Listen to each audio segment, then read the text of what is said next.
Hello, it's Burgess Taylor.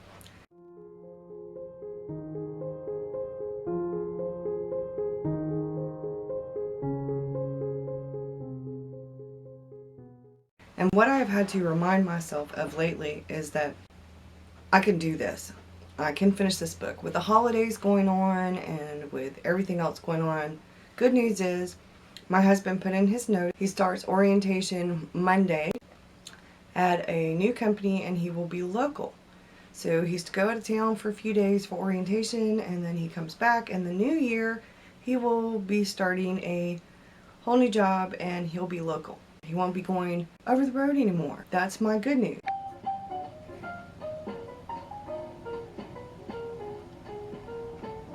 And it is Coffee Chat Wednesday, by the way. Lately I've been struggling. Like I said, maybe it's the holidays, maybe it's because I'm in the second act, the midpoint. But if you're like me, and for as long as you can remember, you've been creative, you've been an avid reader, writer, all of the above. But when you took walks in the park, or you overheard conversations at the playground, or when you were younger, and now at, let's say, the coffee shop or the grocery store or at Walmart, or when you were sitting at a railroad crossing and you watched a train go by, you imagined a story with each of those people that you saw or that you heard or that were on that train, and you imagined. I used to make up whole stories for things like that, for people that I saw or conversations that I heard. I'm an avid people watcher. I still make up stories. But when I first began writing a few years ago, I thought it would be easier.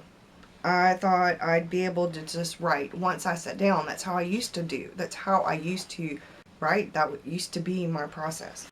But when I sat down on the computer, I thought once I came up with the idea and I did my research and I had my characters for the most part mapped out, their names, their physical descriptions, and I knew what my setting was. Okay, well, I'll sit down at the computer, now it's time to write. And I thought it would be easier. And at first, it was. The newness, the romance of it all, the excitement and the fun, the love of the project I was working on, the sheer joy that I felt just to be writing again. All of that added fuel to the overall excitement.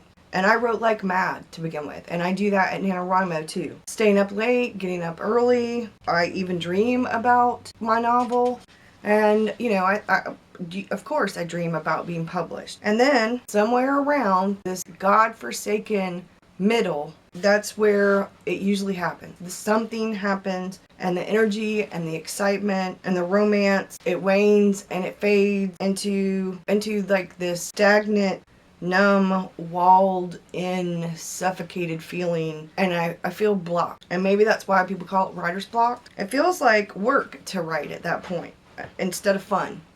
I feel like every time I just get a sentence on the page, I'm doing good, and it feels like really hard work, and it shouldn't feel that way. And instead of leaving the project like I have done in the past, instead of quitting and getting disgusted with myself and letting the self-doubt eat at me and letting all of those things, the insecurity, before I would quit, because I felt so filled with doubt and angst and anxiety and stress over it that I would quit. And sometimes I would go back to it later. But there are quite a few unfinished projects on my computer and elsewhere that just are there. I decided instead of quitting, I would have follow through this time. So I had to figure out how to break down that wall so that I could finish. And I'm working on that. I needed to renew the romance, find the excitement in it again. And that's the only way I'm going to be able to get out of this vicious cycle of not finishing a novel or putting it away for like a year and then going back to it. I need to have some follow through. So these are some of the things that I've come up with that I'm working on to help me do that. One is use a journal. Make it a fun project. Make a collage from images that you get out of magazines or that you print off from the computer or whatever you draw, or you could draw them. But make a collage or different collages of, say, your characters or your setting or things that are going to happen in the novel. to make it fun. You can take notes about the things that you really like about your novel. You can write about what you see happening in the future, like the next chapter or the next few chapters or maybe the next act. Like I said, doing those things, it opens up your creativity, and once you open up the door to the creativity, then you don't feel as stagnant, and it puts you in a happier place, and then you aren't thinking about the numbness and the block and the suffocation and the being walled in. You're more free. It really does open up creativity, the creative process. Distractions, get rid of them. I have been working on getting rid of the distractions. Instead of binge watching Netflix, I have decided over the last couple of weeks that I went through a period where I was watching quite a bit of TV, or I was binge reading because I was avoiding my novel, because I was at different, not like every day, but I'd have a day and the writing was like, ugh. So instead of working on the novel, I would binge read, or I would binge watch Netflix or Hulu. So now I've decided that I can't watch TV like that until I've written at least for an hour. And then I will watch a show or two, no more. I'm not binge watching until I get through with this project. During the week, that's when I work. That's my job. My Monday through Friday is the writing. So if I want to really binge read or I want to binge watch TV, that's for the weekend. It's not for during the week. I have to get my writing done. Go for a walk, a run, a bike ride, something like that. Helps clear your head, and it's good for your body. And because we are sedentary a lot when we're writing, it's very important that we get some kind of exercise in. And I will tell you that they say drink a lot of fluids, drink a lot of water, drink a lot of coffee, drink a lot of, it's drink a lot of water, but to me, coffee has water in it. It's made of water. So, yeah. I'm just going to drink my coffee. I'll get some water later, some juice. I am, by the way, jokes aside, I have been juicing and drinking the smoothie because I'm not really big into water itself. So I thought a healthy way to do this would be to do smoothies and juice and stuff like that. And I love them. I've been using my blender. I've been making different smoothies. Me and my son really like the ones that combine vegetables with fruit. My husband really only likes the fruit ones.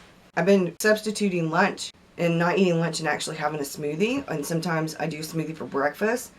So dinner time is really the main meal that I eat. So far the smoothie thing's going well. I don't think I could completely give up meals though. Another thing is to set realistic goals for yourself. You have to make writing a priority and part of your daily routine. But if you set unrealistic goals, like if you say, okay, I'm going to write 2,000 words every day, I know I'm not going to write 2,000 words every day. Most of the time, I write Monday through Friday. I do write on the weekends, but it's not a consistent thing because there are some times when I write for hours on the weekend and then sometimes when I don't write at all on a weekend. It's really important that I do this Monday through Friday. So my realistic goal is to write 1,000 words a day. During the week, that's 5,000 words a week. I know that there are going to be days where I write more. Like there might be a couple of days where I write 2,000 words for those days instead of one. And then there might be a day on the weekend where I write 1,000 or 2,000 or more. But then there might be a day during the week where I only write 500. So my goal is to maintain consistency in writing every day, Monday through Friday, and then working on writing a little bit over the weekend, but sticking with writing at least 5,000 to 6,000 words a week. Because I'm writing every day, and on the weekends I art journal more than write because I try to catch up with anything I didn't get to do during the week. Now I realize that this is my advice, and I'm not a professional. I haven't actually published a book yet. But an advice is like manure. You need to use it sparingly and consider the source. Dolores Feldon. And I understand that. So this is just what I'm finding that has been working for me, but I think might work for me, and maybe it'll help you too. So one of the big things that I've been thinking about lately is that the enemy is not the poorly written page or the badly written page or the shitty page or the shit draft, the first draft. It's actually the blank page or the novel you don't finish. A bad page, it gives you a chance to work with your characters, to to finish and complete a scene and a chapter. It challenges you to describe your setting, to get things out on the page to show rather than tell. And it can be rewritten. The blank page gives you nada. It doesn't give you anything, nothing, zero. There's nothing to work with. It's just a blank page. Samuel Johnson said, "A novel is a long work in prose with something wrong with it." And I think that's very true. Getting it down is more important than getting it right. So that's what I've been shooting for, because I know that this will pass, that the holidays are right here, and soon the holidays will be over, and things will be more settled in my life. My husband will be on a regular schedule again, and he'll be home at night or home during the day, depending on which schedule he ends up with, and it'll be a lot better.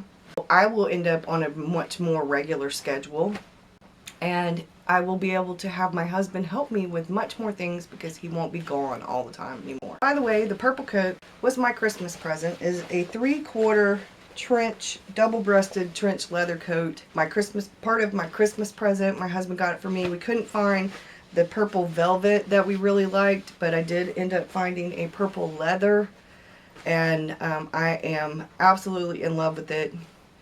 And I'll have to get him to do some pictures of me in the coat so you guys can see what it looks like. So that's it. I probably won't be doing any more videos until Christmas is over, and then we'll hopefully get back to a regular schedule.